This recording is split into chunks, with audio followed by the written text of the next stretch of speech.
আবারও নিয়ে চলে এসেছি একটা লাঞ্চ থালির আইডিয়া নিয়ে। আজকে দেখো লাঞ্চ থালির আইডিয়াটা খুব সুন্দর আছে। এখানে আছে ঝরঝরে আরাম চালের ভাত, আর তারপরে আছে উচ্ছে ভাজা। উচ্ছেটা তিতোর জন্য এখানে রেখেছি। আর এরপর আছে ডিম সিদ্ধ, মাছ মাংস ডিমের মধ্যে যে ডিমই বানানো হয়েছে। আর এখানে পেঁয়াজ দুরকমভাবে ব্যবহার করে আলু মাখা, আলু ভাতে বা আলু ভর্তা যাই বলো, প্রথমে কাঁচা পেঁয়াজ তেলে ভেজে মৌরি ফোড়ন দিয়ে বানানো, তারপর কাঁচা পেঁয়াজ মাখা। আর এখানে আছে বেগুন ভাপানো, কাঁচা পেঁয়াজ কাঁচা লঙ্কা দিয়ে মাখানো। দেখো তোমরা বেগুনের খোলাগুলোও দেখতে পাবে। তো আমি এখানে বেগুনেরটাকে পুরোটাই এটাকে ভাপিয়ে করেছি। আর এখানে আছে লাউ শাক আলু পোস্ত, আর আছে লাউ দিয়ে মুগের ডাল। তো লাউ দিয়ে মুগের ডালটা কতটা ঘন হয়েছে দেখো, তোমরা বুঝতেই পারছো। আর তার মাঝে টমেটোও দেওয়া আছে, আর লাউগুলো তোমরা বুঝতে পারছো তো কতটা আছে।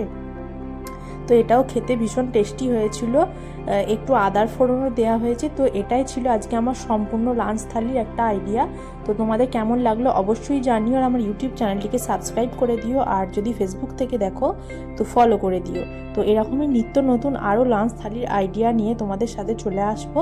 তো প্লিজ আমাকে সাপোর্ট করো। সবাই খুব ভালো থেকো, সাবধানে থেকো, সুস্থ থেকো।